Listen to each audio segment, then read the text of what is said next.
헌정사상 유례 없는 의회 독재를 강행하고 있습니다. 이것이 과연 협치인지? 협치도 손바닥이 서로 마주쳐야 가능합니다. 누구를 탓할 것도 없이 저를 포함한 우리 모두의 공동 책임이라고 고백하지 않을 수 없습니다. 대결과 적대 정치를 청산하고 반드시 협치의 시대를 열어야 합니다. 국난 극복을 위한 초당적 협력을 바라는 국민의 염원에 부응하면서 더 나은 정치와 정책으로 경쟁해 나가기를 바람하지 않습니다. 국민들께서 모아주신 힘으로 코로나를 극복하고 나아가 세계를 선도하는 나라를 만들 소명이 21대 국회에 맡겨졌습니다. 그 역사적 과업의 필수적인 국민 통합을 이끄는 중심이 되어주시길 바랍니다. 공수처는 강력하게 주장하시는 이유를 무엇인지 밝혀주시기 바랍니다. 20년 넘게 이루지 못했던 개혁 과제인 공수처법과 검경수사권 조정법을 20대 국회에서 마련하여 권력기관 개혁에 한 걸음 더 다가갈 수 있게 되었습니다. 국회가 법률로 정한 공수처 출범일이 이미 지났습니다. 정부는 하위 법령을 정비하는 등 준비를 마쳤습니다. 그러나 공수처장 임명을 비롯해 국회가 결정해 줘야 할 일들이 아직 안 되고 있습니다.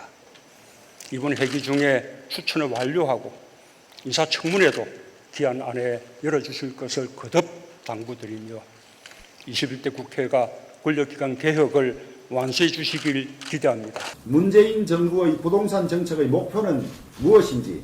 부동산으로 몰리는 투기 수요를 억제하지 않고는 실수요자를 보호할 수 없습니다. 정부는 투기 억제와 집값 안정을 위해 필요한 모든 수단을 강구할 것입니다.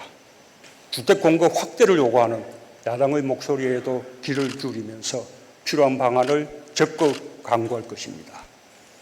국회도 협조해 주시기 바랍니다. 임대차 3법을 비롯해 정부의 부동산 대책들을 국회가 입법으로 뒷받침해 주지 않는다면 정부의 대책은 언제나 반쪽짜리 대책이 되고 말 것입니다. 아울러 공정경제와 상생을 위한 법안들도 21대 국회에서 조속히 처리되길 바랍니다.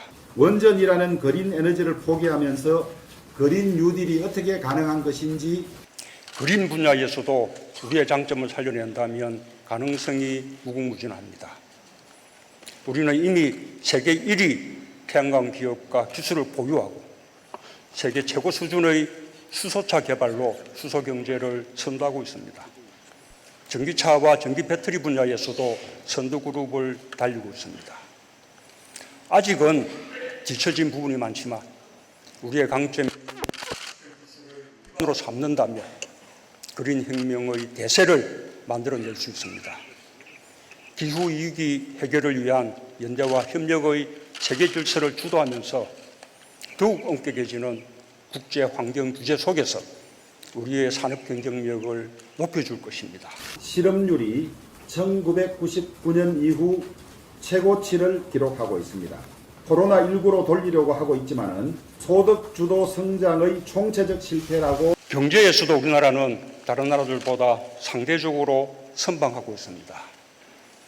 세계 경제의 마이너스 성장 속에서 OECD 국가 가운데 한국의 경제 성장률이 가장 양호하다는 것이 OECD, IMF 같은 국제기구들의 한결같은 전망입니다. 6월과 7월을 지나면서 수출, 소비, 고용 등에서 경제 회복의 흐름이 보이기 시작했습니다.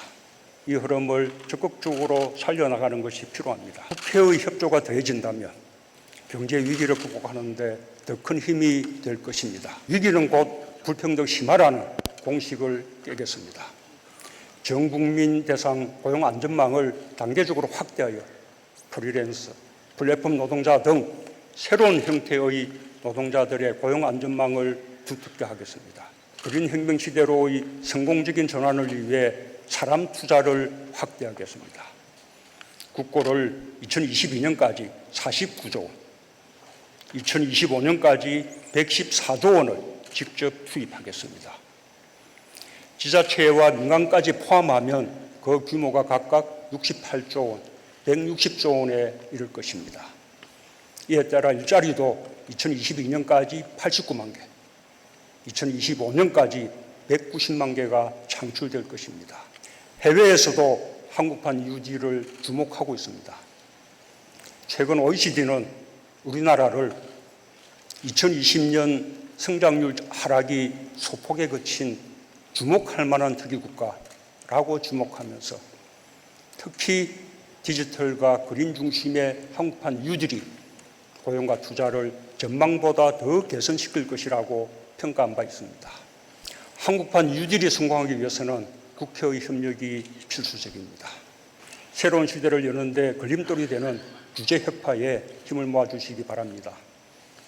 변화된 환경에 맞는 제도 개선에 속도를 내주시기 바랍니다. 대통령께서는 아직도 김정은이 북핵 미사일을 포기할 수 있다고 생각하시는지, 아직까지 남북관계와 북미관계는 얼음판 위를 걷는 것과 같습니다.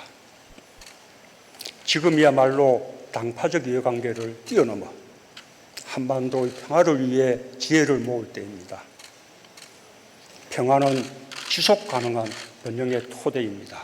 평화를 향한 발걸음을 결코 멈춰서는 안 됩니다. 또다시 장벽이 다가오더라도 우리는 그 장벽을 반드시 뛰어넘을 것입니다. 남과 북이 합의한 전쟁 불력, 상호간 안전보장, 공동번영의 3대 원칙을 함께 이행해 나갈 수 있도록 최선을 다하겠습니다. 국회도 함께해 주시길 바랍니다. 한반도 평화의 불가역성을 국회가 담보해 준다면 한반도 평화의 추진 기반이 더욱 튼튼해질 것입니다. 사상 최초의 남북 국회회담도 21대 국회에서 꼭 성사되길 기대합니다.